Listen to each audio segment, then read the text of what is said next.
Welcome. I'm Professor Wallace. I'm the chairman of the National Law Institute. We're your hosts today.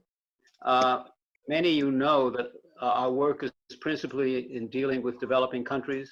We could call ourselves the largest not-for-profit of lawyers in the developing world. I mention that because I think we all realize we're dealing with a global challenge. We need global leadership. Anyway, I hope today we will not just focus on the United States, but remember those developing countries which the LI tries to help, who I think are going to be very, let's put it this way, they're going to be enormously challenged in the months to come. At this point, let me turn over the program to Yona. Thank you very much, Don. And I just want, before I introduce the distinguished panel, I want to mention the context, at least what we call the academic or whatever, that obviously, as we know, the biological security concerns are features of history, ranging all the way from Mother Nature's factors, diseases to man-made threats of state and unstate actors. And all of us remember 2 years ago that we marked the 100th year anniversary of the 1918 influenza pandemic that killed between 50 to 100 million people. On a personal note, some members, I understand, of my mother's family died during this pandemic. At any rate, we are facing the coronavirus pandemic and threat and so forth. So really the question arises, as we know, whether the international community is equipped.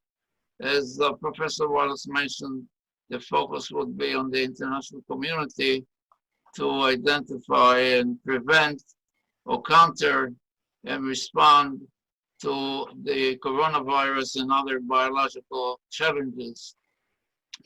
So basically, I think what we're trying to do today is to look at some of the past lessons, the emerging risk and the needed strategies, not only in the US, but globally. And fortunately, we have a very distinguished panel. Initially, we discussed some of these issues last month on March 26th when we had an initial program to discuss some of the areas such as medicine, law, and security, diplomacy, and all that. Obviously, it is interdisciplinary approach. And I think today we're very fortunate to have a very distinguished program. What I would like to do, with your permission, is to first introduce our keynote speaker, Professor Rita Caldwell, and she will open up with her presentation, and then we'll follow up with the introduction of the other panelists. And then we have a few commentators.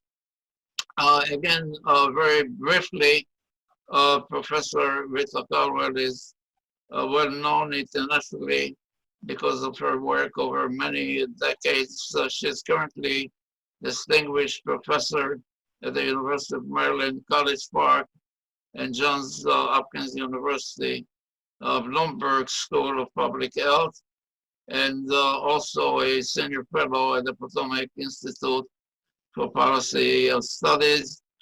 We're honored to work with her the past 20 years almost, and the past couple of years we published a number of reports in this area.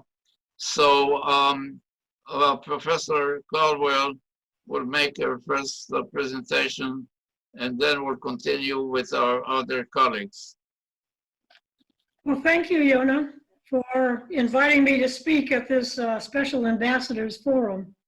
It's an honor and also a unique opportunity to be speaking on Zoom, the Zoom conferencing. Though I must say that I've been essentially glued to Skype and Zoom and a series of webinars since mid-March, when the universities and all the others, including schools and businesses, went into lockdown. So let me begin by saying firstly that we appear to be in the throes of what is a 100-year global epidemic, a pandemic.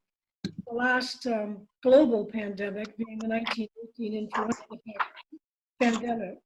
I'd like to speak from the viewpoint of SARS-CoV-2 as a genuine bio threat, bioterrorism. And the terrorist this time is nature, or simply biology. I'll use the anthrax bioterrorism event of 9/11 that occurred in 2001 as a prototype, or perhaps a paradigm. After the destruction of the Twin Towers in New York City, in late October that year, a series of mysterious illnesses occurred, and they were very quickly determined to be deliberate release of Bacillus anthracis. Now with SARS and then MERS and now SARS-CoV-2, the perpetrator is us, or those of us who remember the comic strip philosopher Pogo. We have indeed met the enemy, and it is us.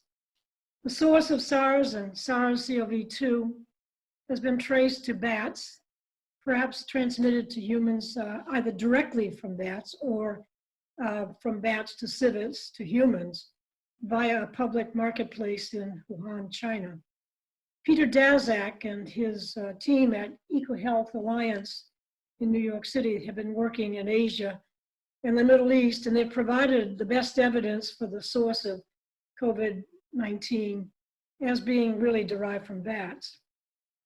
It was during my term as director of the National Science Foundation that 9/11 occurred, and a team of federal agency representatives was formed to advise the CIA and the FBI on tracking the perpetrator of the anthrax event. I served as chairman, and the team activity was classified.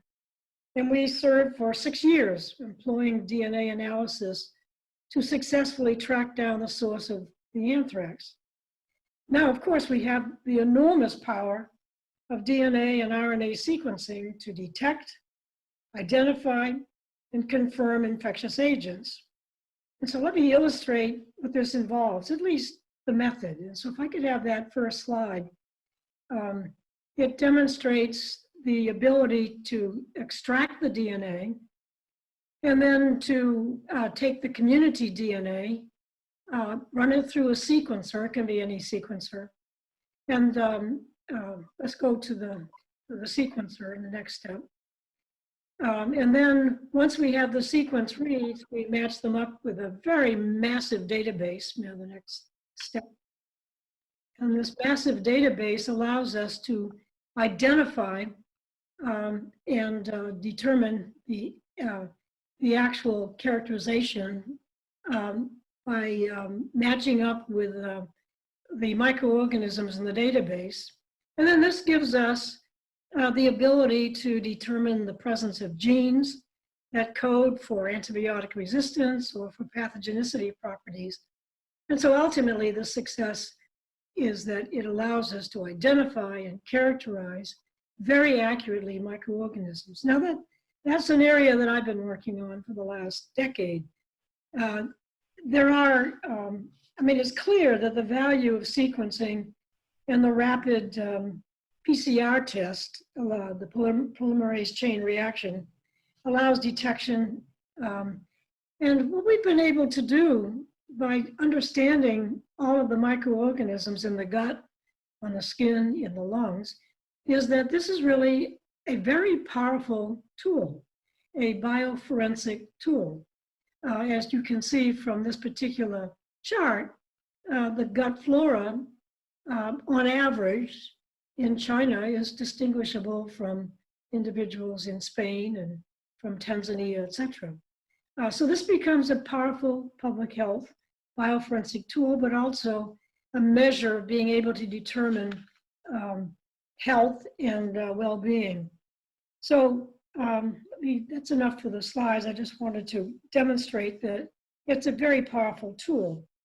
And the rapid test, the PCR polymerase chain reaction, allows detection, and the testing allows determination of those with symptoms, and the determined either negative, not carrying the virus, that is symptomless individuals, indeed can be shown to be negative of the virus, and then symptoms that could indicate presence of the virus, coronavirus in this case, either as negative or positive. But the critical part is detection of when symptoms are absent, but the virus is present. And of course, those with overt symptoms as indeed positive, because that allows urgent treatment to be done. Now, I'm not going to elaborate on the strictures with which we're all very familiar. Physical distance, hand washing, staying in place, masks and gloves now, when on essential business or doing some essential activity. But the value of physical distancing is really critical. It's been illustrated, I think, very effectively by a team at Ohio State.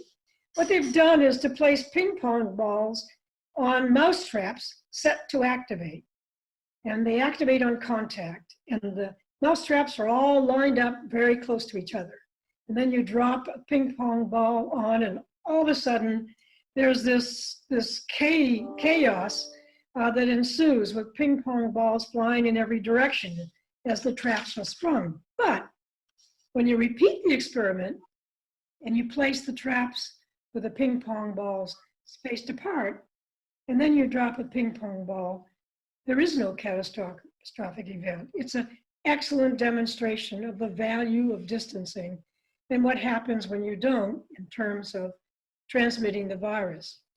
Now, I'm going to close by a challenge to the panel. How does a country deem it safe to return to the new normal? That would be, in quotation marks, essentially daily life until a vaccine or treatment with drug are available. There's an excellent article in Science magazine that's just been released today and projects the transmission dynamics of SARS-CoV-2 through the post-pandemic period. And the point made by Stephen Kissler and his colleagues from Harvard School of Public Health is that there's very likely going to be a recurrent wintertime outbreaks of SARS-CoV-2. And that's going to be after this initial pandemic wave. But like the current steps we're taking, prolonged or intermittent social distancing is going to be necessary into 2022. So we will need to do expansive testing, universal testing, and we will need to determine immune response. So I'm going to leave for the physicians on the panel to discuss how we use immune response. And then I understand, as of today, there's a report that an emergency room physician has been successfully treated with rheumatoid arthritis drug called Actemra. So it's going to involve global partnership, which our honorable ambassadors can eloquently describe for us. So with this introductory set of remarks, I will turn it over to the panel and thank you for the opportunity to provide this very brief introduction. Thank you very much, Professor Caldwell, for your presentation that you provided the framework for further discussion, looking at also the global dimension. Incidentally, those who are interested in some of her extensive writings, all the way from biological terrorism, the international dimensions, to weapons of mass destruction, etc., will be pleased to provide you the sources and the links. Now, I would like to move on with our distinguished panel to discuss some of their interdisciplinary perspective. The first speaker is going to be Ambassador Pejar Simonovic of the Embassy of Croatia. He has a very distinguished background, including a career in journalism and academic research as well, high-level positions in the Croatian government. For example, as director of the Office of National Security Council, ambassador to Israel, defense state secretary, coordinator with NATO, and assistant foreign minister. And as many of you know, Croatia now holds the presidency of the Council of the European Union. Mr. Ambassador.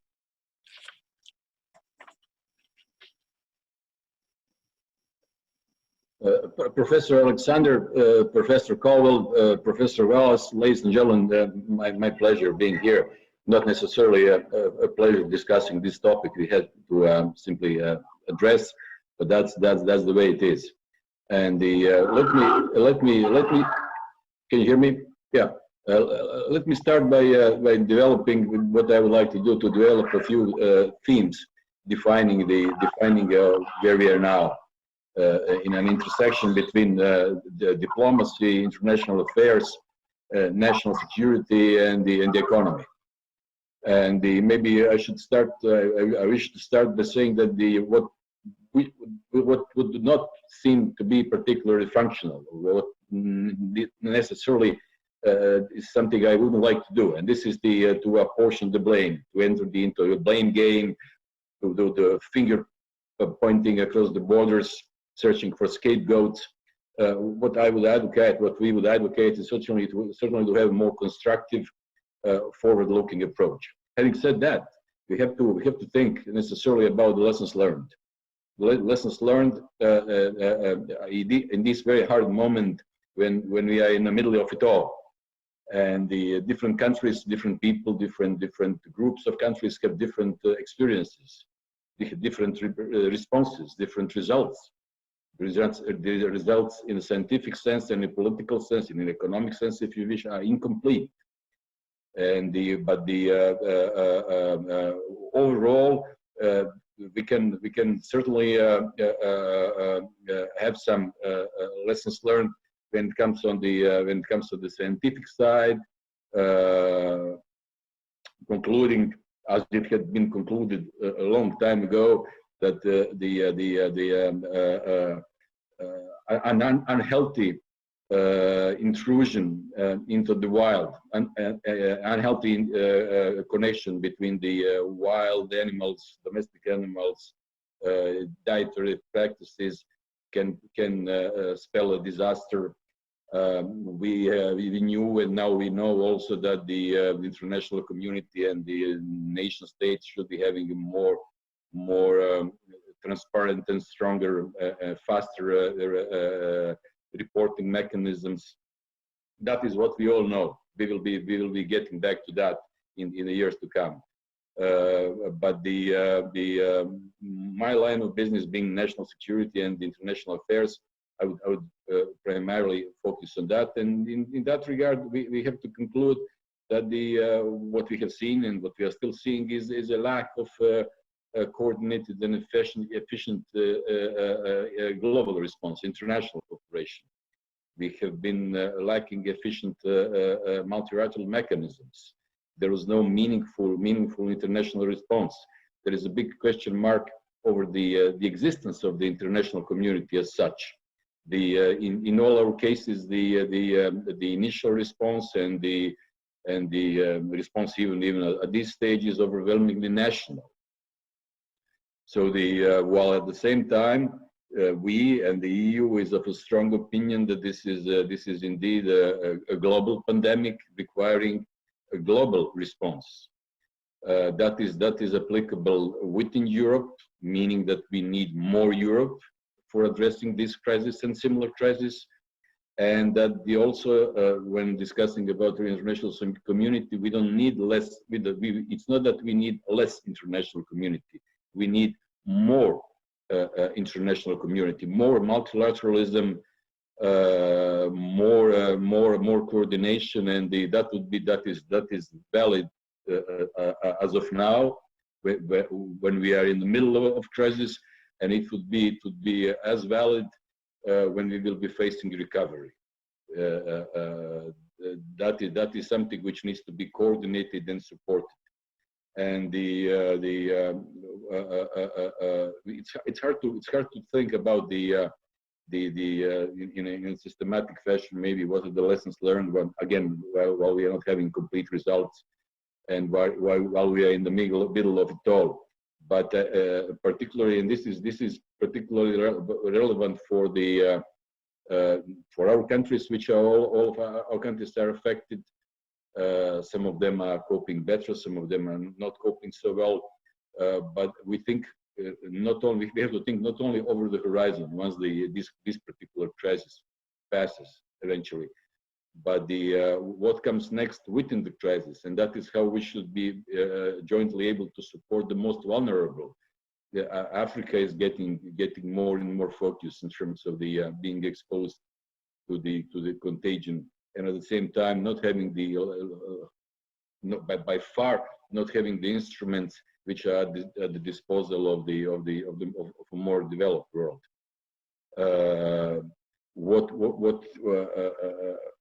What we think, looking again over the horizon, it's certainly a necessity to have almost something like a global Marshall Plan for the economic recovery.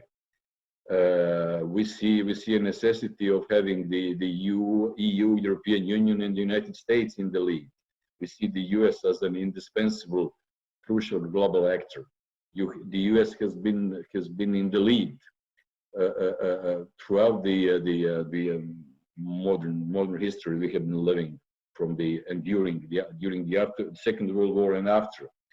In this case, the US has been terribly affected by the crisis, and the US leadership has always been very much needed in terms of the reach, in terms of the scientific strength, economic strength, security weight the US can pull. And it's within the modern international system, the US is simply an indispensable actor. The EU is increasingly in this particular crisis taking the center stage. Again, as I said, we see that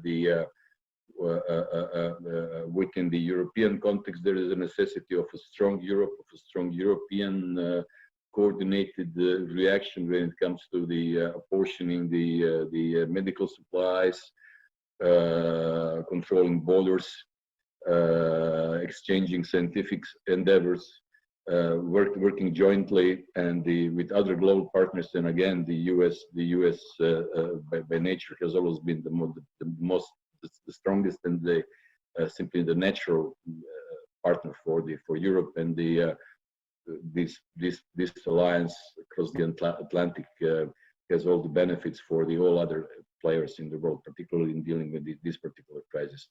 And it has been, again, getting back to the lessons learned, it has been for over many years, for decades, the issue of emerging diseases has been on the radar for the scientific community, of the national security experts. From my personal experience, I was involved in drafting national security papers and national security strategies of Croatia. And I remember the consultations process leading to the final document. But we always had health experts that they were always warning us, and we were always putting that into documents, that the emerging diseases and eventual emergence of different outbreaks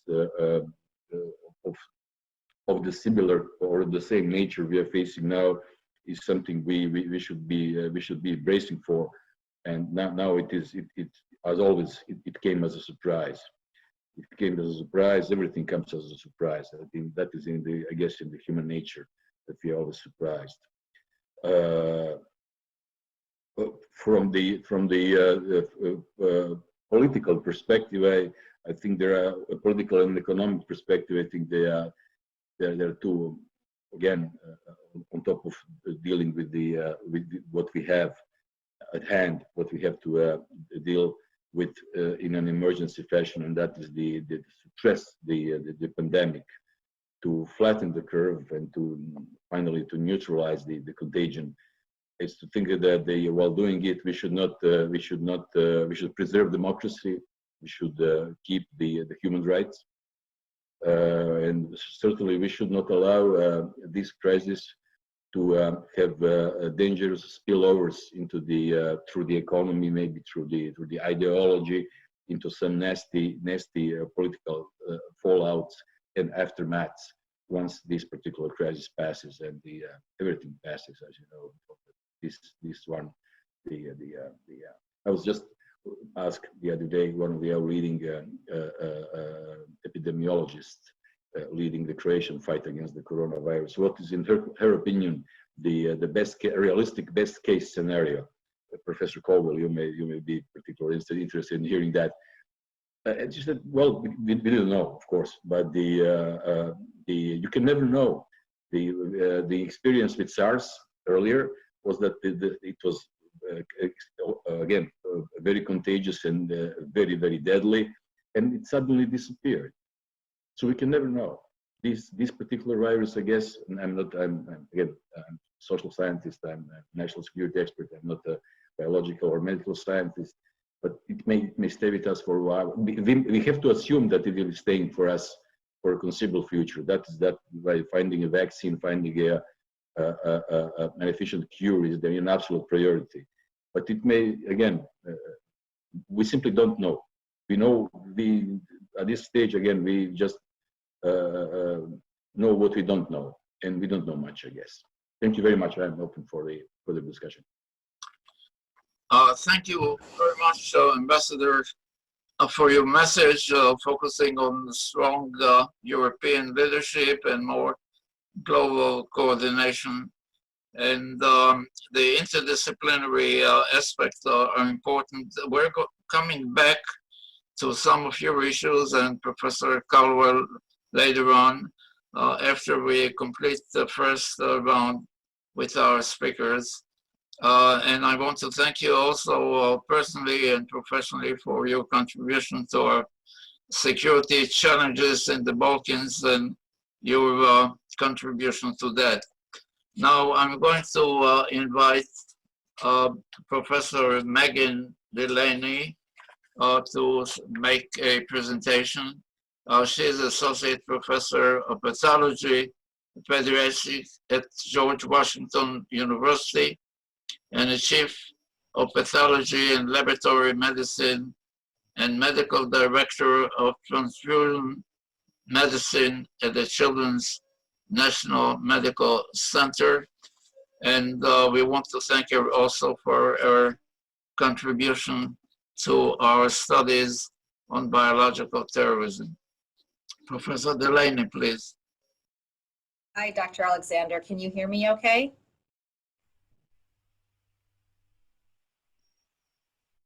Yes, I see yeses. Okay. Can I have my slides put up, please?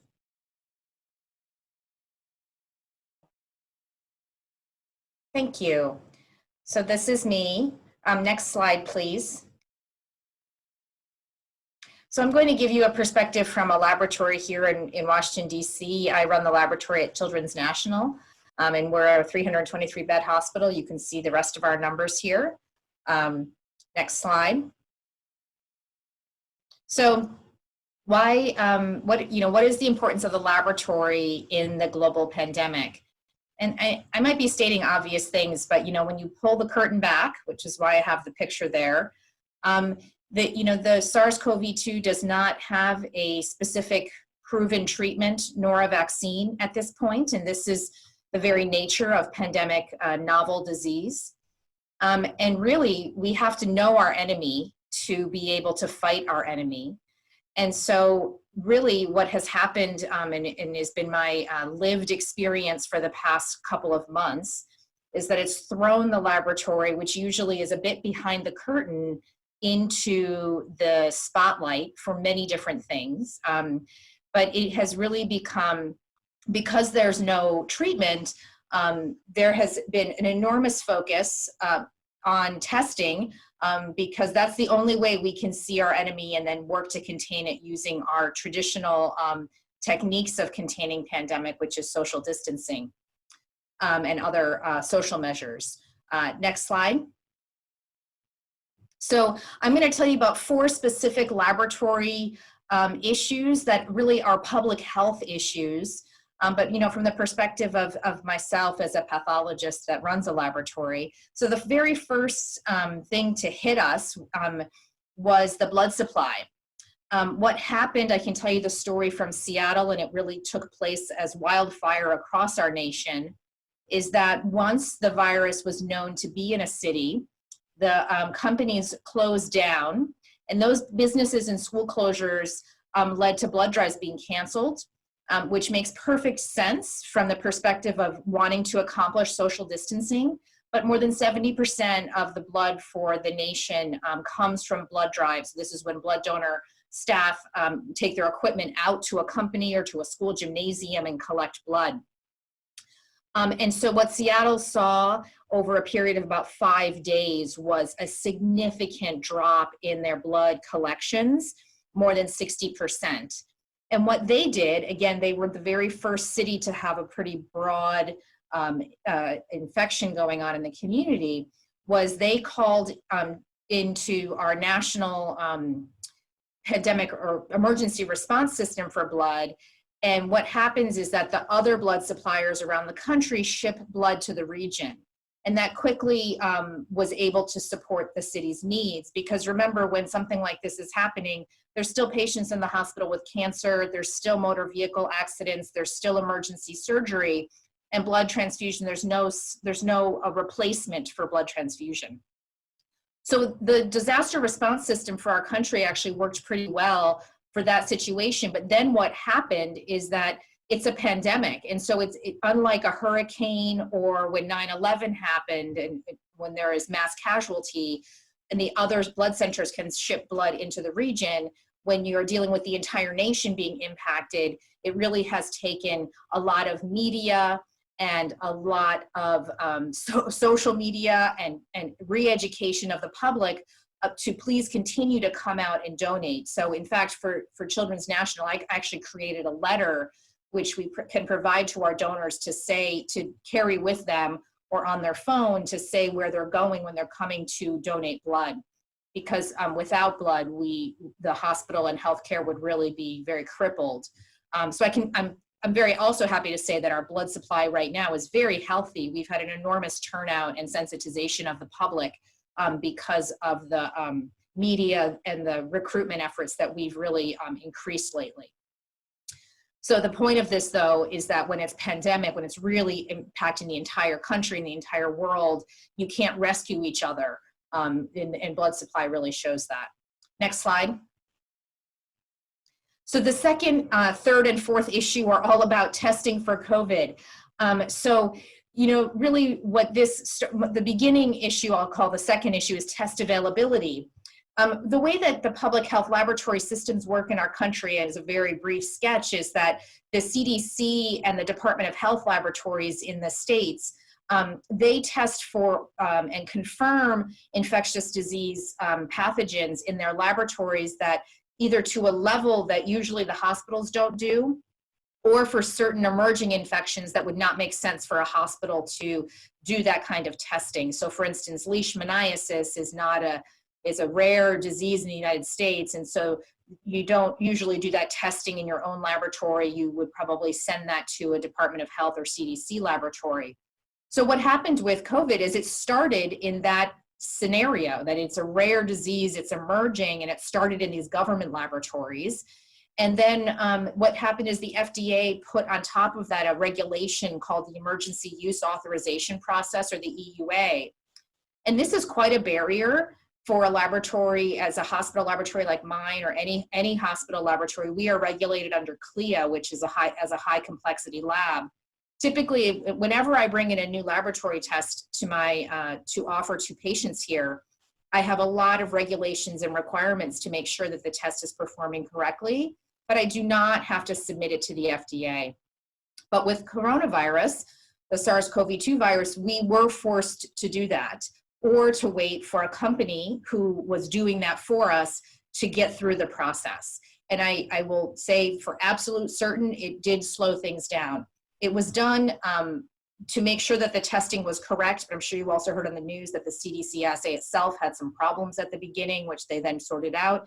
But these hurdles did prolong the time until hospital laboratories that really are needed to have widespread testing to not involve the hospital laboratories is a big mistake. So eventually the hospital laboratories have come online, but I do believe part of our response to this pandemic, a weakness was that that was slow to happen, and it might have been able to happen faster if we had thought this out or implemented it differently beforehand.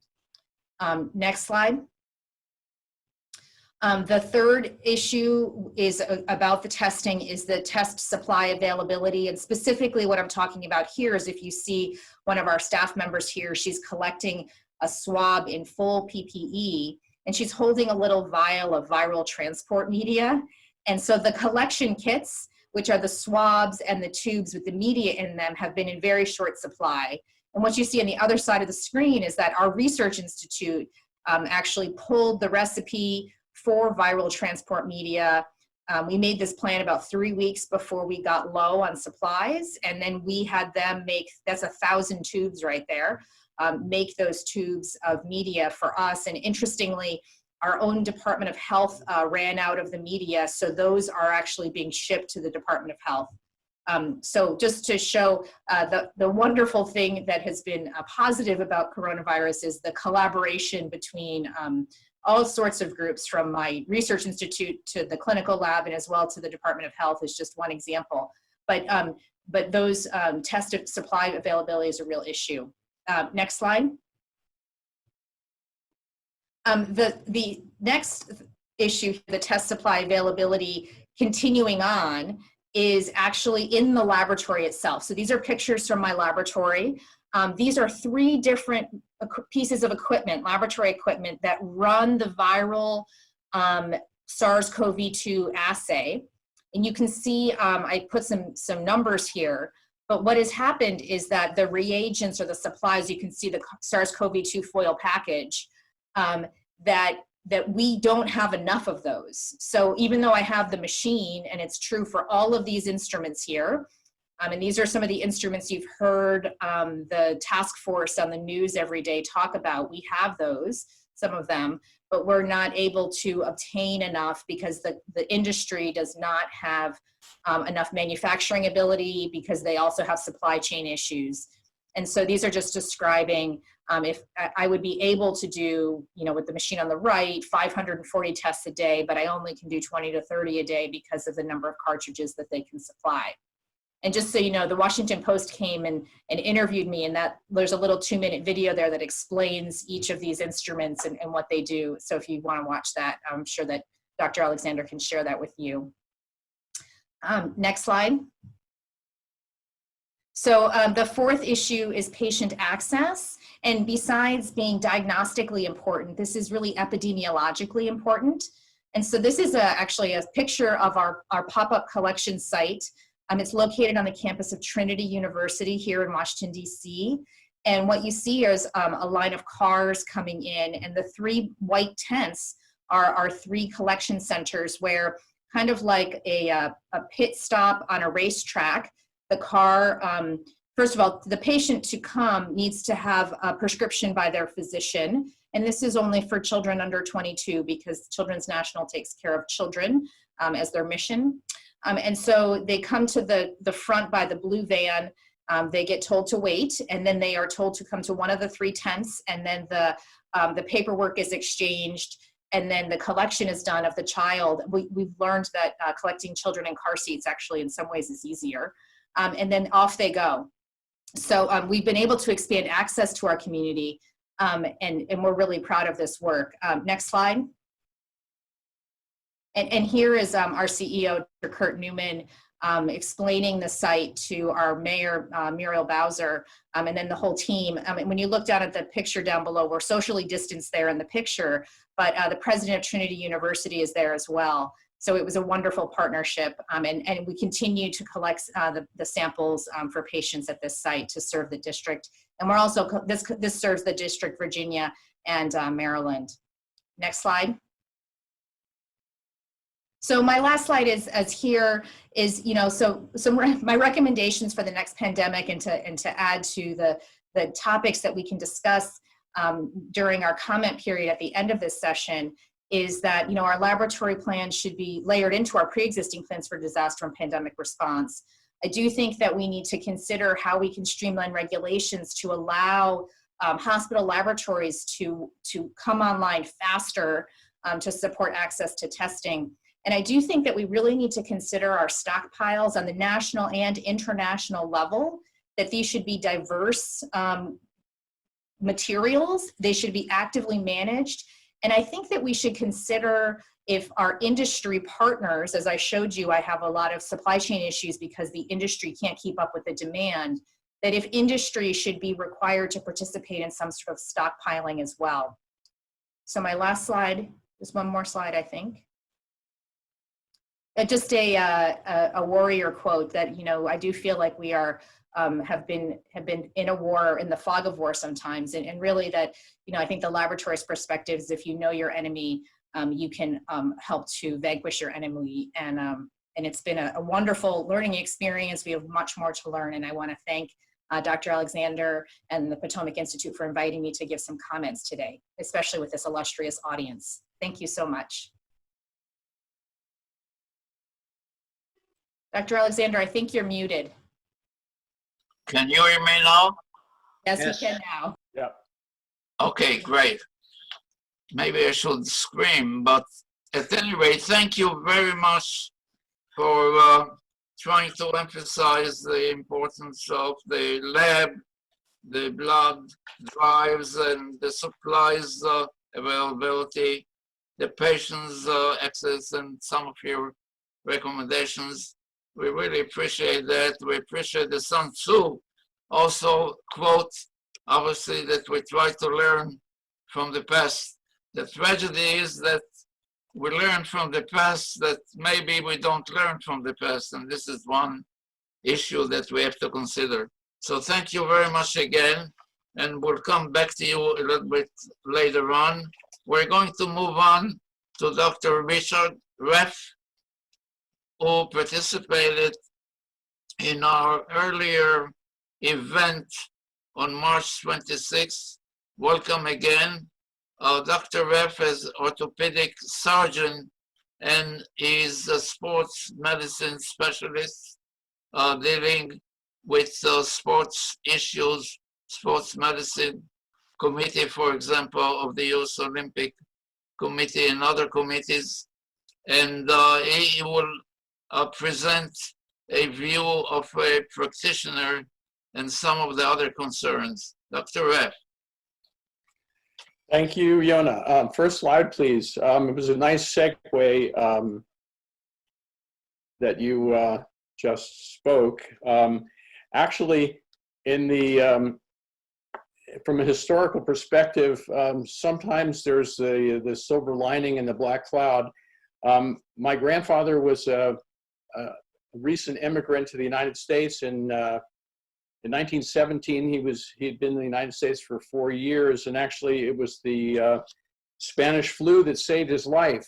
He was drafted in the Army to World War I, and he was supposed to report for basic training in Fort Jackson, South Carolina, and the base was closed because of the virus, so he stayed stateside.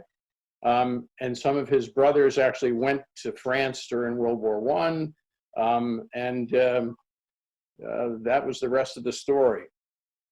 But I think we're all aware of Churchill's famous statement in the House of Commons in 1948. Next slide, please.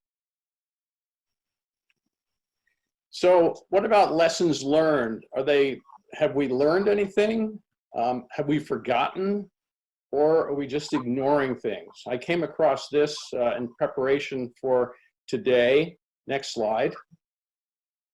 And does this look familiar? We all are certainly very much aware of all the things that we're supposed to do. Next slide. We certainly are very much aware today of personal protective equipment, the N95 masks. Next slide, please. And certainly social distancing and activity restrictions. Next slide. Now, if you go to the bottom of this slide, you'll see when this poster was made. This was 2005. This is 15 years ago. So there's a lot of questions that can be raised just from that alone, like where are we today when we perhaps either have quickly forgotten, ignored, or it certainly is something that we need to discuss. Next slide, please. So what are the challenges, or how does the pandemic affect me as a physician? And what are the challenges for the non-hospital-based, non-emergency specialists such as myself? Well, we still have non-COVID-19 problems. As an orthopedic surgeon treating, for the most part, active, healthy young people who are injured in sports, I and my colleagues have had to change on the fly how we manage our patients. For all of what I encounter, the problems are not life-threatening. However, they are still potentially life-altering. For example, just recently I had a 15-year-old female who had undergone reconstructive surgery on her knee for an ACL tear about 2 years ago. And while playing softball just prior to the shutdown, she re-injured her knee, tearing the ACL graft and also tearing a cartilage in her knee playing softball. Well, then the edict immediately came down forbidding elective surgery. So now this young lady, who certainly did not have a life-threatening problem, however, her ultimate outcome may in fact be compromised because of the COVID-19 restrictions on surgery. Previously, the usual and customary treatment would have consisted of surgical reconstruction of her ACL, repair of her meniscus, and approximately 6 to 9 months of physical therapy and rehabilitation before being allowed to return to sports. Now, it's unknown. All of these milestones, which were fairly well established, are no longer in play. So we don't know when she'll get surgery. And then whenever she has surgery, we don't know when she'll recover, when she might play, and what she might play, and what might even be available to her. Next slide, please. So as surgeons, we've actually had to redefine the term urgent as it pertains to our medical care. Well, our governor in Maryland and the Maryland State Department of Health has been in their leadership to us and gave us very, very clear, consistent guidelines. Next slide, please. So, and one of the things that we're learning with this COVID-19 pandemic is that leaders of all kind, and as doctors, we indeed are leaders, politicians, and other people who are influencing and direct the activity of others are certainly in positions of leadership. And we are now learning that in order to deliver confidence, we must be clear, we must be consistent, and also we need to be evidence-based. Next slide. In contrast, and I'm not trying to poke fun, but in contrast to what we see here, and that is Dr. Fauci, who everybody certainly knows around the world right now, has been clear, consistent, and his advice has been with the basis of evidence. Whereas our president, unfortunately, has not been clear, has not been consistent, and clearly has not been evidence-based with a lot of his recommendations. Next slide. So to try to alleviate, one of the things that has certainly come about in today's environment is that some think tanks and organizations have really come to the forefront trying to help alleviate the stress in the chaos that we're in existence. And one I'm actually just making reference to is the Aspen Project Play from the Aspen Institute, which is, I learned about them at one of the Olympic Committee meetings a number of years ago, and they're very much in the forefront of dealing with youth and youth sports. Next slide. So what are the challenges that we face as a society, as healthcare professionals, that we actually inherited some of these?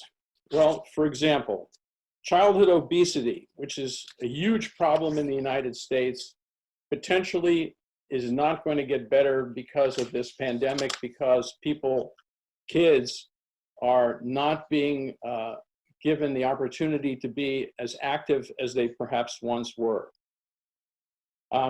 Also, approximately 38% of young people between the ages of 6 and 12 are involved in organized sports. And most of these organized sports are put on by organizations, many of which are going to be failing businesses at the conclusion of this pandemic. Next slide, please. So this kind of shows you just in a very graphic way how we in the United States, in comparison to other countries, which are not developing countries for the most part, are winning the race of obesity. And this is not really a race that we really should be proud of or that we wish to remain. Next slide, please. Now, even with this pandemic, there now also becomes a number of opportunities that also, if we should so desire to grab onto these new opportunities, they're around. So we can take the opportunity to change the landscape of youth sports, to have more availability, more creativity, and introduce more free play. And this is not something just for the United States. And we talk in terms of the global response. We're all in this together, and our social shutdown essentially affects everybody. So these are challenging times for anyone who believes in the power of sports, not just to entertain us, but also to build us physically and emotionally. And now, for the first time in history, children from all backgrounds have equal access to a sports experience.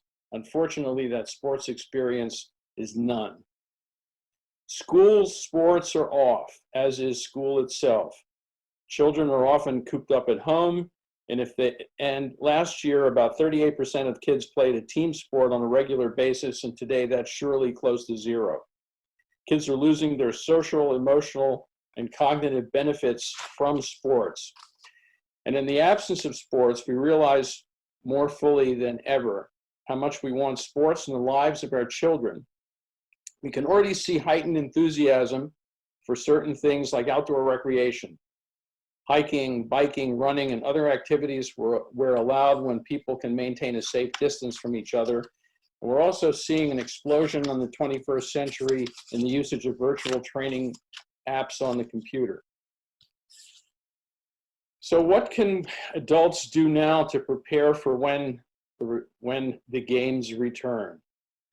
Well, certainly the reintroduction of free play. I've anecdotally said that when I was a kid, this is what we did.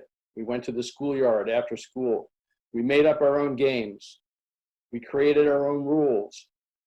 Our teammate one day would be our opponent the next day. So there was a lot of personal respect that we had to demonstrate.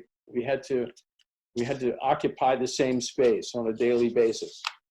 We need to re-examine our own balance with sports as parents and as grown-ups, and that of the child. It's a time to take a deep breath, talk to your child and say, try to find out what it is that they're getting from the activity itself. Next slide. So when the virus restrictions lift, we'll see a greater demand for organized youth and school sports programming, but potentially there's going to be less supply and demand because of the failing of a lot of businesses. Even if the curve starts to lift, we start to have gatherings of 5, 10, 15 people, that still is not enough to run a sports league. We also know what happened in the last recession. Regular participation in team sports fell from 45% in 2008 to 38% in 2014 amongst kids. Next slide. We're also seeing some really cool things that are happening in response to the sports industry kind of retooling themselves. This is something that came out of the Sports and Business Journal this week, and that is this company that makes ski goggles is now created a grassroots campaign called Goggles for Docs, and in the first week actually sent out about 9,000. Next slide, please. So we're also in the midst of some uncharted waters with regard to the major sporting events that have been part of our society and culture for as long as we've been around. So what have we seen? Well, we've seen, first of all, the Olympic Games have been postponed. The Maccabiah Games in Israel, which I've been involved with, postponed. We're not really sure what's going to happen to the World Cup. The professional sports in the United States, the NBA, the National Hockey League, Major League Baseball, and National Football League are all on hold, and no one really knows or understands what's going to happen.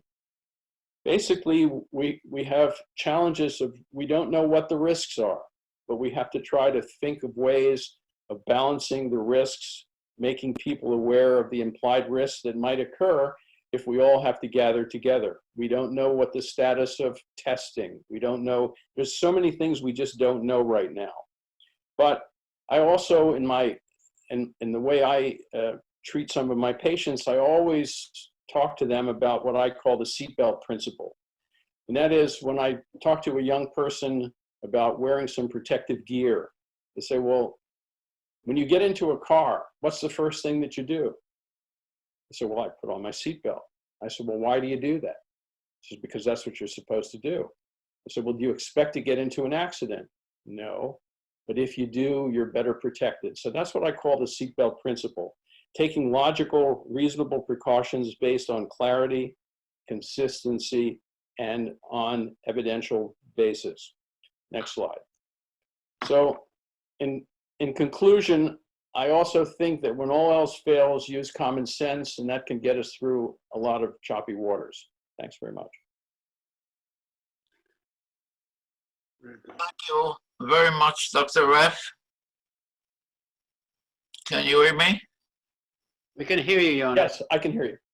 Great. Thank you very much for your presentation, providing a sports perspective as we move into what you call the uncharted water. And we thank you again for your contribution, as I mentioned, to our earlier session. We're moving on now to Ambassador Jimmy Colker, who is the former chief of the HIV/AIDS section of UNICEF New York headquarters, and the former Assistant Secretary for Global Affairs, the United States Department of Health and Human Services, and a former U.S. ambassador to a number of countries in Africa. We want to thank him also for his contribution to our studies in the role of diplomacy in world affairs, past lessons, and future outlook. Ambassador Colker, please. Thanks very much. And I also have a slide deck. I hope that ILI can launch that. I can, yeah, the first one gave my affiliations. I'm a rare bird, which is that I was the first diplomat, foreign service officer to hold a senior position in Department of Health and Human Services, our Ministry of Health. I was in charge of international affairs there. And so it's with that perspective that I'm going to talk about my experience in the Obama administration but observations since then of why the US government was not adequately prepared for coronavirus. Next slide. I'll cover 5 topics. I know Ambassador Ray at the last session talked a little bit about the Ebola legacy, so I'll be brief on that. Then talk about China, talk about the interagency process, and some of the preparedness questions in the State Department, as well as the implications for US leadership. Next slide. We advance the slide here? Thanks. I think we skipped one. There was an Ebola slide ahead of that one. Yes. Just to say that although all of us were late in responding to the Ebola outbreak in West Africa, World Health Organization in particular was slow. Once we got going, the process basically worked well. The USAID, Office of Foreign Disaster Assistance, which has DART teams, the CDC surged personnel into West Africa. NIH had some countermeasures which started clinical trials. And the Public Health Service, the US Commission Corps, actually staffed the Ebola Treatment Center outside of Monrovia for health workers, which was a major factor in the response. US military provided that logistical support to get the treatment units in place in Liberia. And although we did rev up our domestic preparedness and got emergency funding for it, that preparedness was never tested. There were only 3 people who acquired Ebola in the United States that did not acquire those, that did not come here already having been diagnosed with Ebola. And there were lots of after-action studies, and among the recommendations of the 6 blue ribbon commissions, there was a need to do better, but they also talked about the centrality of WHO and reforming WHO to become the organization we needed it to be. They recommended that the instruments, in addition to WHO, that were already in place were the international health regulations, which are the only WHO binding instrument, as well as the global health security agenda and the G7 commitment to help 77 low and middle income countries achieve the international health regulations, which only about a quarter of the world's countries actually had implemented by 2014. And there also is a USAID PREDICT project already underway to look for zoonotic infections, and including especially those that originated with bats. Next slide. We also had a strong history of relations between bilateral relations with China in the health area. After the SARS outbreak in 2003, when many of Chinese weaknesses were identified, the Chinese government itself established the Centers for Disease Control and Prevention based on the US CDC model. US CDC assigned staff to China. It's part of our diplomatic, under Chief of Mission Authority, diplomatic mission. They were co-located at the Chinese CDC, so there was a very close cooperation, such that when the H7N9 outbreak occurred earlier in this decade, bird flu, avian influenza outbreak, the Chinese asked for, and under Chinese leadership, about 40 CDC experts came to join the national response in China. And the Chinese and the US also worked together on Ebola in Liberia, and we were the 2 main partners for the Africa CDC, which was established in 2016. Next slide. However, since 2016, the relations have not been as strong. That started in the Obama administration based on recommendations following the attacks in Benghazi. The CDC people were gradually moved from the Chinese CDC to the embassy compound.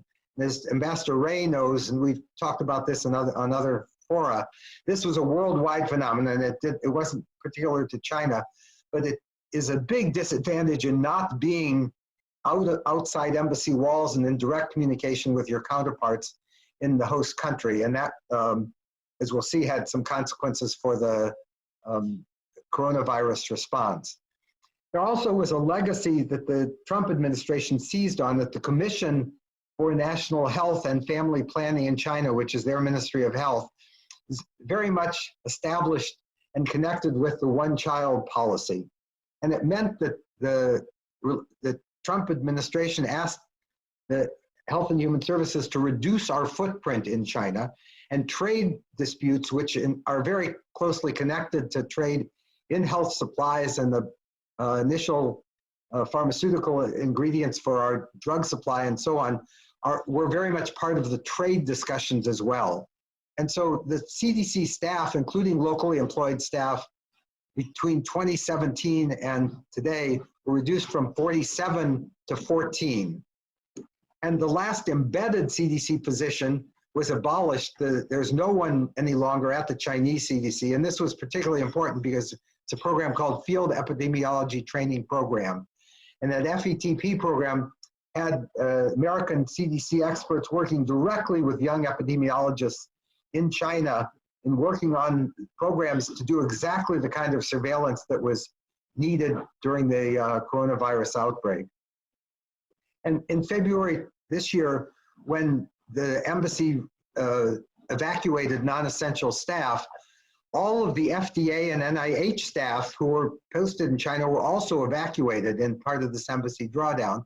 Again, they weren't singled out, but it does look in retrospect as though declaring them non-essential might have been a short-sighted move in terms of figuring out what was going on in China, having those peer-to-peer contacts. And even though these people are working from the US now, just the difference in time zones and not being in the atmosphere in China where you can be aware of changing developments has put them at a disadvantage. And these deteriorating relations may also be a factor in the fact that the US did offer, as we had during H7N9, to supplement the Chinese response with American experts, but these offers were not accepted. Next slide. At the same time, our domestic structures were perhaps not adequately prepared for the threat that we were facing. The National Security Council Directorate for Global Health Security and Biodefense, which was established in 2016. Ironically, this having an NSC office on global health security started in the Clinton administration. It was dismantled by the Bush administration. It was reestablished by the Bush administration, dismantled by the Obama administration when they came into power, and then reinstituted by the Obama administration. So this has been quite a bouncing ball. But this was established and retained by the Trump administration with 4 staff, with Admiral Tim Ziemer, a very respected person from the President's Malaria Initiative, as the head. And he reported to Tom Boster, the Homeland Security Advisor, essentially the #2 in the NSC.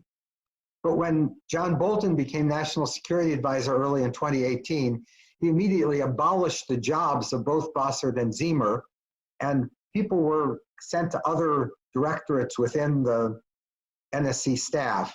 The rationale was streamlining, that they wanted 5 security priorities, and that none of these were in soft power areas like global health. And so 2 were moved to the Weapons of Mass Destruction Counteracting Threat Division, working on biosecurity. But the functions that were lost, I think, in this were that there was no one institutionally as a smoke alarm to look around at developments around the world and get the kind of agency mobilization. In the first instance is HHS paying attention to these, but also the attention of our political leadership, especially the president.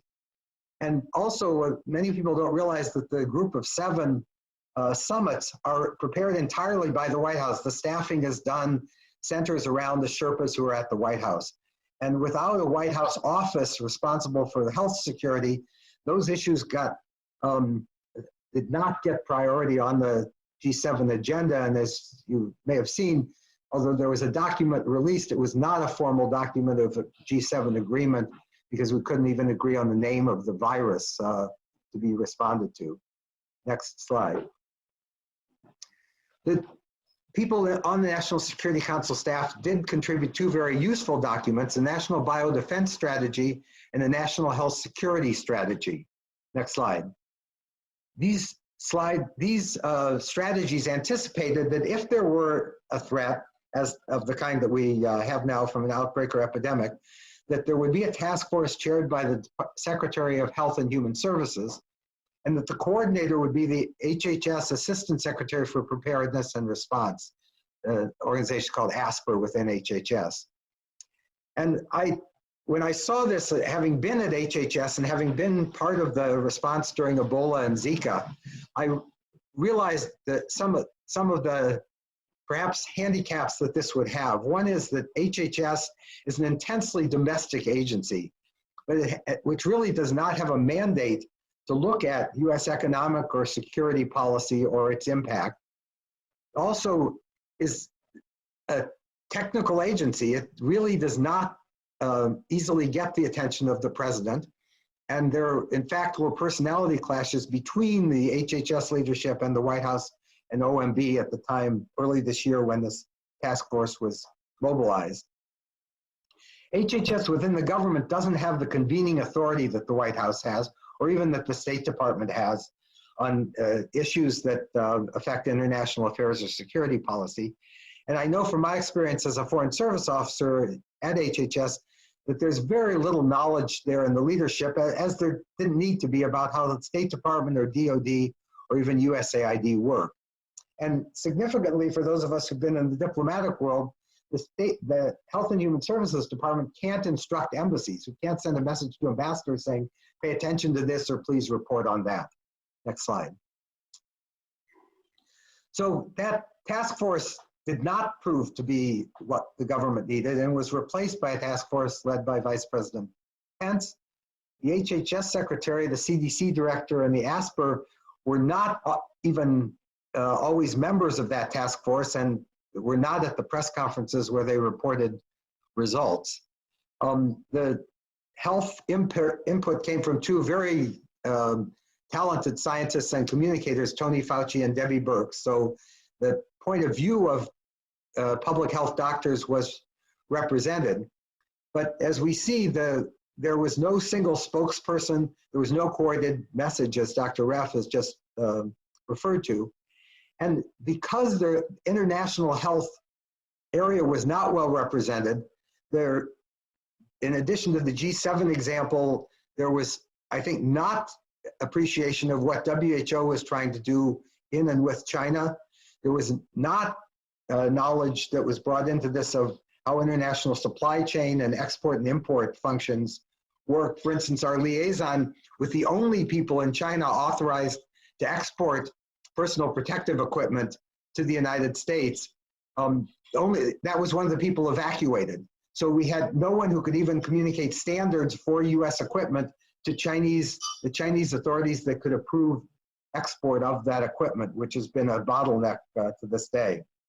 And finally, preparedness in places like Africa, where the US has often been the global health lead in preparedness and response to outbreaks, was not given priority, and a real gross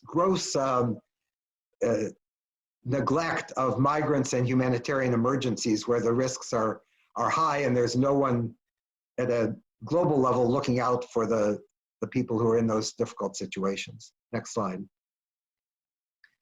Next slide, please. Yeah. In fact, the idea that nobody saw this coming was certainly true in certain circumstances. I have two, perhaps, parallels here. I think we were looking at a pandemic of global consequences, the kind we're experiencing now, very much like an asteroid. That this was something that, yes, it probably was coming. In fact, they say there's a 5% chance that by 2095 we'll have a huge impact on life on Earth. But from day to day, we didn't in any way devote our lives to changing anything or anticipation or preparation for this event. And yes, we were paying people to track it and perhaps warn us if it were coming, but it had very little resonance in how we organized our lives or our government operated.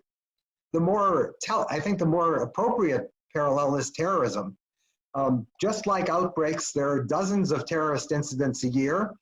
They kill people in the tens of thousands worldwide every year. And like most of the outbreaks we've experienced in the last couple decades, 95% of those were not in the United States. In this case, the victims were in the Middle East, Africa, or South Asia. But nonetheless, 42% of Americans said they were worried or very worried about themselves or a family member being victim of a terrorist attack. And we are spending on the order of $1 trillion a year, hundreds of billions of dollars, trying to mitigate the circumstances which produce terrorists in the Middle East, kinetic actions against ISIS and others who, other terrorists, activities of our airports costing billions of dollars to prevent terrorist activity on airplanes. And definitely in terms of the intelligence and military communities, tens of thousands of employees looking at how to prevent, mitigate, prepare for terrorism. If we had looked at pandemic diseases the same way, we might have seen that there were over 100 outbreaks in 2019, but the appropriations for pandemic preparedness and response were about 1/100th of what we were spending as a US government on terrorism. Next slide. We did see this coming, and there's I contributed to both of these documents, the Playbook for Early Response to High Consequence Disease Threats, as well as Ending the Cycle of Crisis and Complacency, US Global Health Security, which the Centers for Strategic and International Studies issued last December, and I was one of the commissioners on that study. Next slide. We also heard from the president himself that the US is the best prepared country in the world for an outbreak, and that's true. This report, which also came out late last year from the National, what's it called, Nuclear Threat Initiative and the Johns Hopkins Health Security Organization, did show that the US was #1. We got 83.5 out of 100 in scores, but next slide. But if you look at the actual factors that were taken into account, we fell short in a number of places. Starting on the right-hand screen, as we're seeing now, our health capacity in clinics, hospitals, and community care centers didn't even get a passing grade. We were at 60% of where we should have been in terms of that preparedness. For medical countermeasures and personal deployment, maybe we got a D-. And for healthcare access, we're way down there at F, that only 25% of what we need if there were an outbreak of the kind that we have. And then if you look on the left-hand side, lesson we needed to learn from the military: exercise, exercise, exercise. We had not exercised our response plans at all. The US was at 0 for exercising those plans. Next slide. So as a diplomatic audience, the question is, where was the State Department? I described the 2 offices that are responsible for global health at the State Department. Neither has visibility with the geographic bureaus of the department or the 7th floor where the decisions are made and the policymakers would need to be alerted in order to mobilize our diplomatic community overseas and domestically to try to make this a priority. Next slide. The consequences of that are that I think we're going to see that we have not engaged diplomatically. We have not understood how the rest of the world is responding and how US leadership could help improve that response. But we're going to have competition rather than cooperation in developing vaccines, countermeasures, and surging needed supplies. The issues about these phased trials and development of vaccines and therapies are that there are thorny issues of intellectual property, of sovereignty, and equity. And I think anyone listening to this call, if you can work on one thing over the next few months to think about equity issues, how are we going to match the needs that are identified throughout the world for a coronavirus vaccine with a year from now when that vaccine is manufactured by a firm, maybe in the US, maybe in China, maybe somewhere else. But the demand for that in the host market and the sovereign assertion of trying to get the domestic market treated first is going to be overwhelming. And these access issues, there are not global norms that actually apply very well to how we deal with equity in terms of meeting global health emergencies. And the fact that we've had this suboptimal diplomatic engagement means that our information gathering and our influence has been diminished, that allies and adversaries are not looking to the United States to help them solve their problems or necessarily as the world's leading expert in terms of how to deal with these issues. The multilateral system is not functioning as well as it could because of a lack of US leadership. The G7 and G20 have not taken leadership, and often it's the US that's driving the health issues in those. The World Bank also, which has a kind of reinsurance system which was instituted after Ebola, has not dispersed that. IDA did not get a global health security window in its last replenishment. And the UN Security Council, because of US-China rivalries and again, an unfamiliarity with global health as a security issue, has not exerted the kind of leadership that was needed. And as an American diplomat, it's sad to see that some of that vacuum, at least, is being filled by China. And the Chinese bilateral and multilateral relationships are moving in ways that the US historically has been the country to which both countries and organizations have turned when there's been a global health threat. So thanks, I look forward to your questions. I've tried to be a little bit provocative, but appreciate being part of the panel. Thank you very much, Ambassador Kolker, for your overview, and particularly the implications for US and global leadership. We'll come back to you a little bit later on. We're going to call on our colleague, Ambassador Charles Ray, who was formerly an ambassador in Cambodia and Zimbabwe, and also former Deputy Assistant Secretary of Defense for POW and Missing Personnel Affairs and so on. And we appreciate academically his contribution to our project on the role of diplomacy in world affairs. Ambassador Ray, please. Thank you, Dr. Alexander. Yeah, as of this morning, when I checked the numbers, COVID-19 has infected nearly 2 million people around the world, and the casualty count now exceeds that of the decade-long Vietnam War. In fact, in the US, the casualty count is greater than our seemingly unending Mideast conflicts. And as a former military professional, my initial inclination is to ask what lessons we've learned from this tragedy. But as a former diplomat, what I'd like to know is, where do we go from here and how do we apply those lessons? I think one of the most important lessons we should have learned is the truth of the old saying that failure to plan is planning to fail.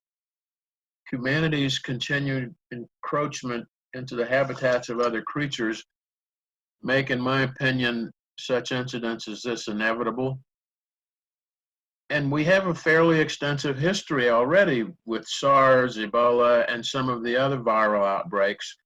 So it's now, I think, incumbent upon our leaders around the world to develop and coordinate plans and acquire resources to cope with the next, while at the same time manage the recovery from the current crisis. It's doubtful that future outbreaks like this can be prevented, and here I'll yield to my more qualified scientific and medical colleagues. But I honestly believe that with proper planning and preparation and enlightened leadership, we can mitigate the impact of future outbreaks. What we should not do is play the blame game, as tempting as it might be in an election year. Who didn't do the right thing, who did what wrong this time or the time before, I think is far less important than how we can get it right the next time. We need to show that we care. We need to show that we can walk and chew gum at the same time by helping people recover from the current crisis while at the same time preparing them to withstand the next. It won't be an easy thing to do, but effective leadership is not about taking the easy way. It's about finding the way that works and inspiring other people to follow. In times like these, unfortunately, there's a tendency for people to withdraw from contact with those we don't know. to adopt an us versus them attitude.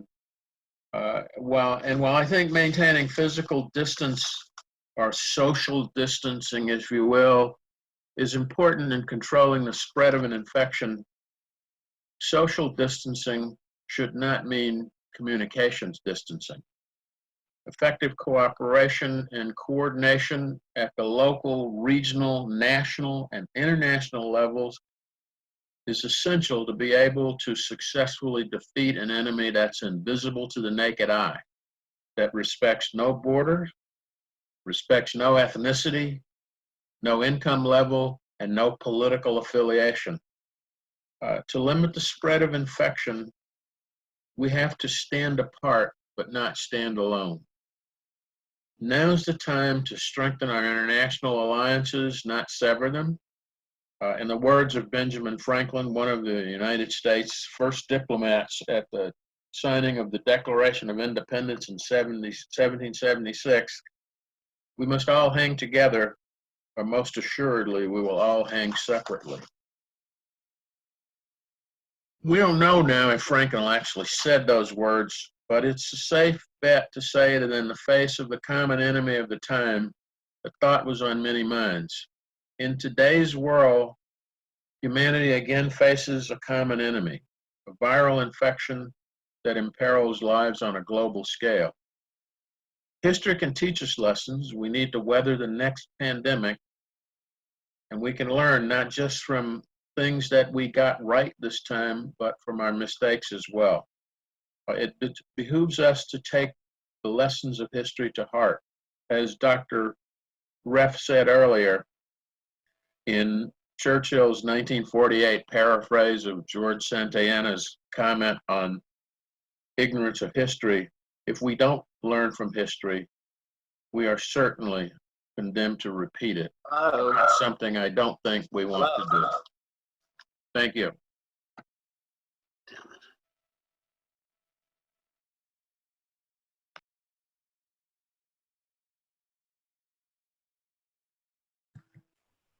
We'll come back to you. Now I want to move on quickly to our last panelists, Ambassador Zango Abdul, who is a former senior Nigerian diplomat, including serving in the embassy in Washington, D.C. At the time, also, he contributed academically to our work and studies on Boko Haram and so on.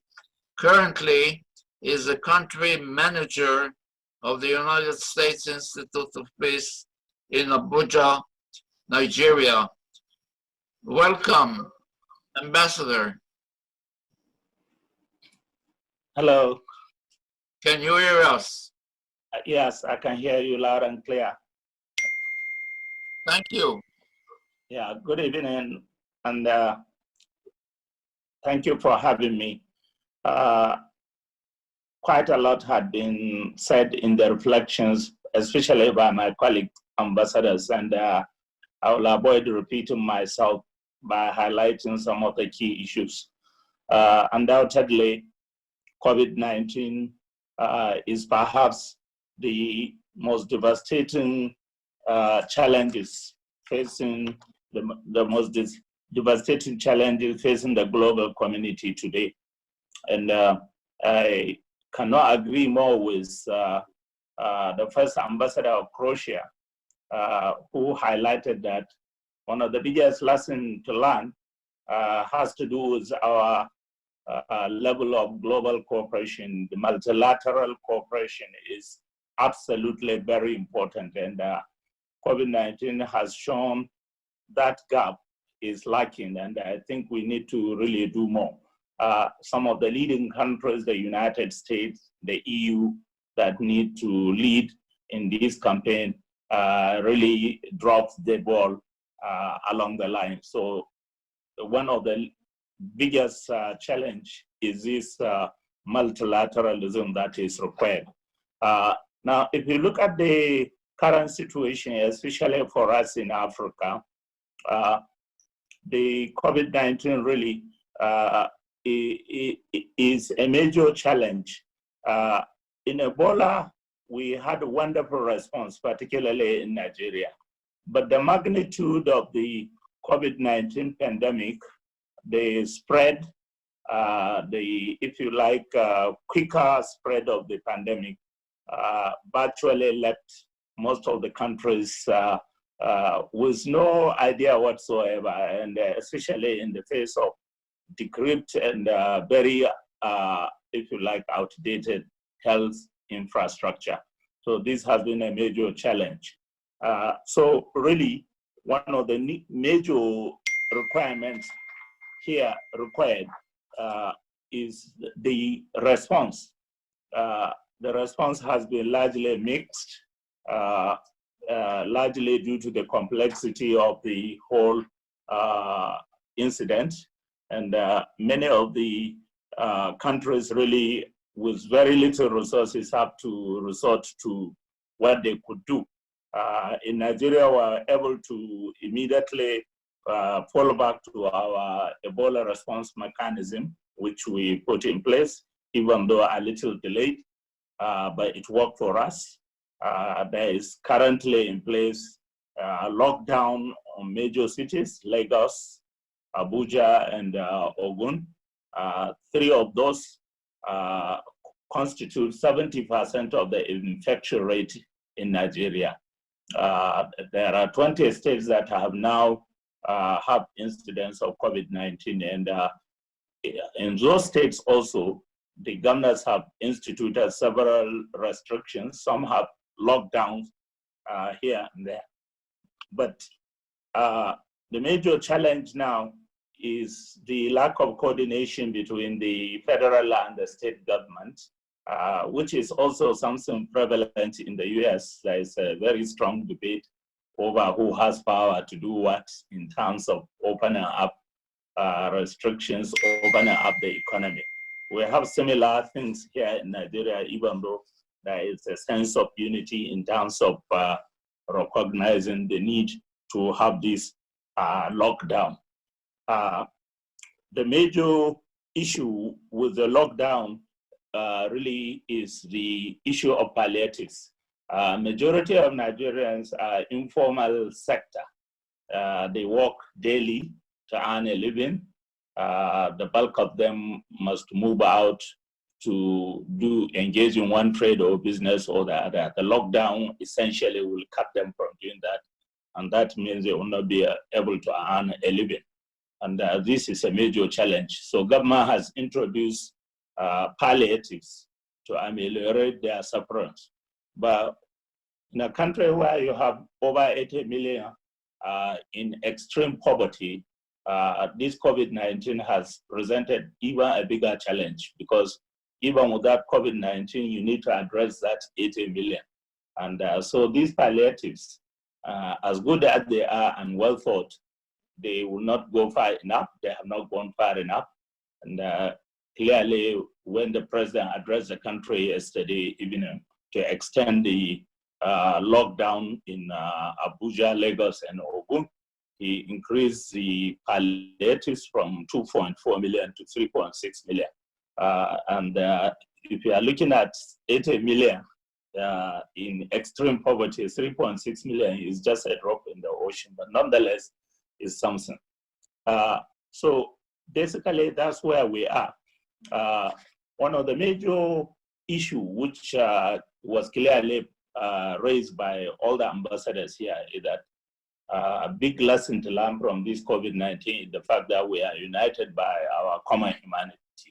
And we address this pandemic looking beyond the disparity between the rich and the poor, the developed and the underdeveloped, will go a long way. So cooperation at the multilateral level, at the regional level, at all levels is absolutely very important. Very important and very key at this time. And I agree entirely with the last speaker.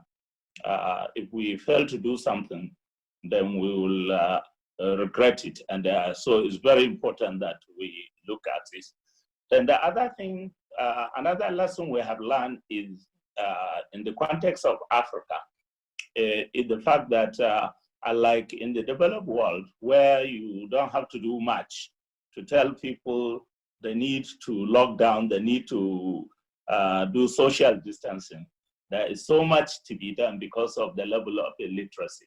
And this is a major challenge, and government has embarked on major campaigns to do that, using the media, religious organizations, and civil society, non-governmental organizations. They're trying to do that, but it's a major challenge because there are clear signs of total denial. There are many people who don't believe that this COVID-19 is there.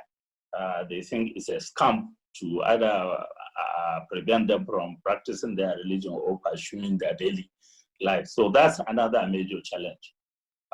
In terms of security, we are seeing a situation where those countries that are already facing large-scale conflict and the insurgencies, terrorism, especially in the Sahel, COVID-19 will just add to the larger challenge. It's going to be very difficult for them to face those challenges. So they become very open to this pandemic. And unfortunately, many of them are our neighbors, Chad, Niger, and they have large-scale incidences. If we look at it from the context of the West African sub-region, Chad has over 300, Niger has over 400, and we share common borders. They simply don't have the wherewithal to do that. And while COVID-19 is ravaging these countries, ISIS and other fringe terrorist groups continue to inflict severe, if you like, severe, plunging them into more crisis. So this is a major challenge. So in essence, the key lesson to learn and the outlook, the key lesson to learn is that we really need to come together, like my colleagues had highlighted. This is time for unity. This is time for common humanity. And this is time for all nations to put hands on deck and galvanize all resources to fight this pandemic. COVID-19 presents an opportunity for Africa and indeed the global community to come in one unison, like somebody said, a Marshall Plan to address this. And the IMF, some of the multilateral institutions are doing small things here and there, but they are not that far enough. There is strong criticism, for example, that the World Bank did not include Nigeria as one of the countries to enjoy debt relief on account of COVID-19. So these are some of the issues, and like some of my colleagues raised, I believe the outlook is that at the end of this pandemic, and hopefully very soon, I'm very optimistic about that, a new world order will emerge.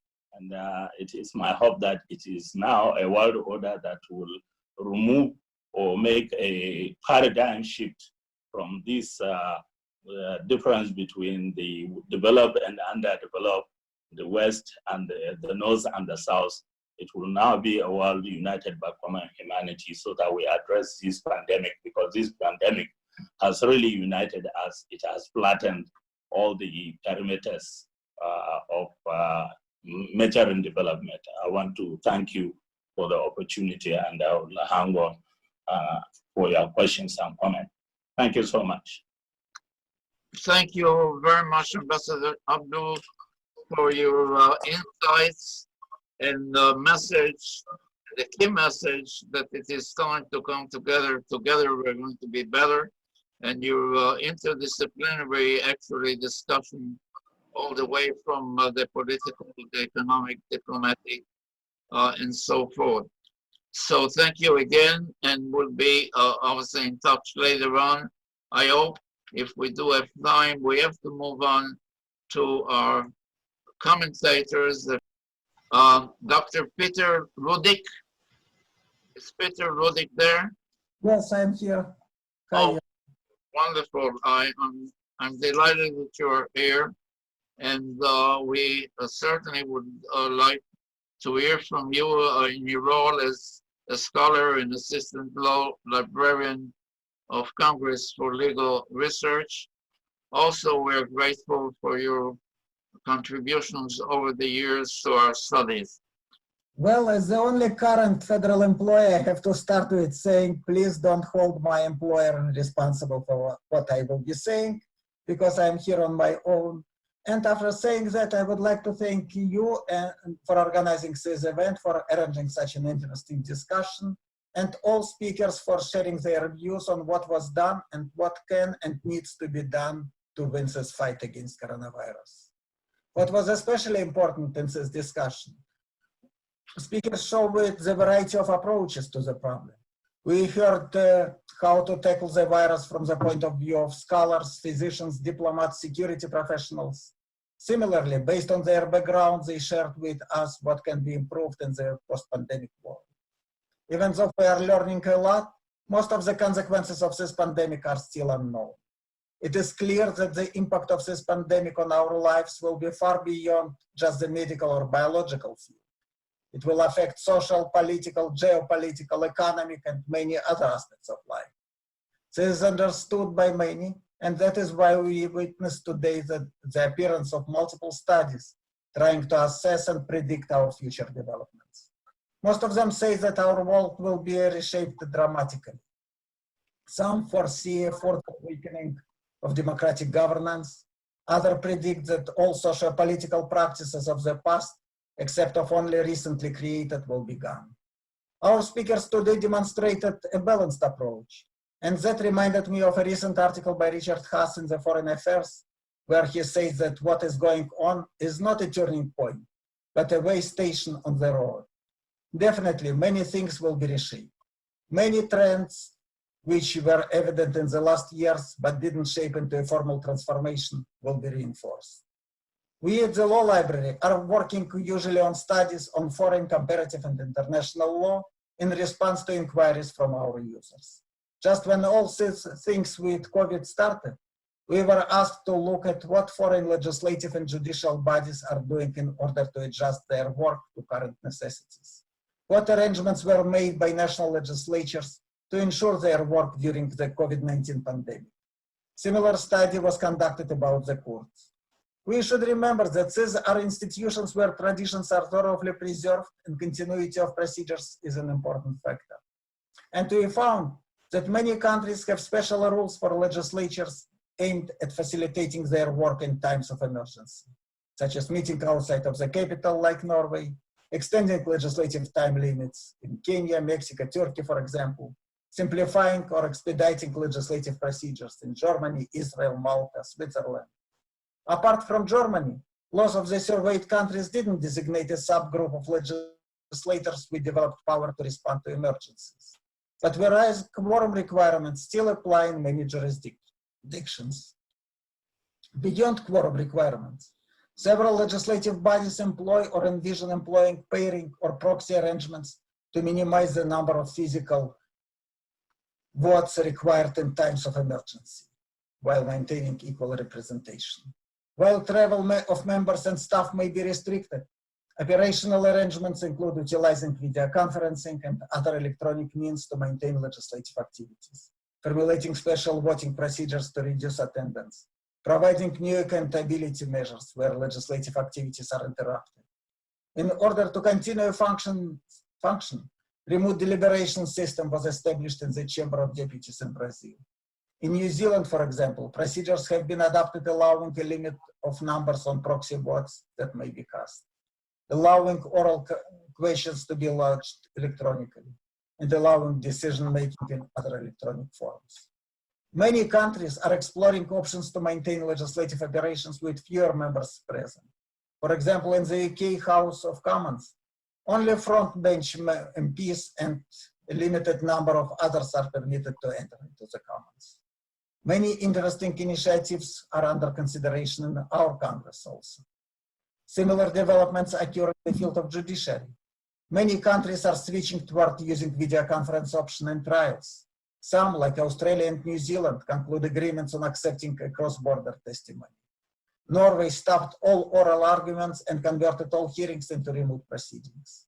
In Russia, In a rush to finish trials before the country's lockdown, a judge in a remote rural district conducted a trial using WhatsApp connection and having a party to dispute connected to him over the phone via the messenger app. Israel just piloted to conduct virtual civil trials due to COVID-19 pandemic. You can also find what other countries are doing in this regard and how they respond to COVID-19 challenges in our Global Legal Monitor on the Law Library of Congress website. Recuperation from a disease often leads to changes. Probably following our speakers today, we can say the same about major political and government institutions. We hope that after we defeat the virus, our government structures will be able to adapt to new challenges and will adjust to all accumulated changes. Thank you. Thank you very much, Dr. Rudy, for your presentation, particularly dealing from the perspective of foreign law on the national, regional, and global perspectives. Thank you very much. Now I would like to ask Professor Don Wallace, would you like to make some final comments or any other comments? We are a few minutes over time, but it was very useful, very rich discussion. At least the good news is that those of us academically in the scientific, diplomatic community, we're planning to follow up with a series of discussions in the coming months. And the next topic, I think, will be discussed related to the impact on business, the implications, and what can be done. And we'll try to be in touch with you. Professor Wallace, last word. I just want to thank you, Yona, once again. Thank Peter and the others. I'm sorry Guy Roberts wasn't here. Thank everyone on the panel. And let's wish ourselves well. Take care. Be socially distant, but humanly close. And Yona, thank you again so much. So, a bientôt. Bye-bye. Bye. Thank you. Thank you. Bye-bye. Thank you, everyone. Thank you. Thank you very much.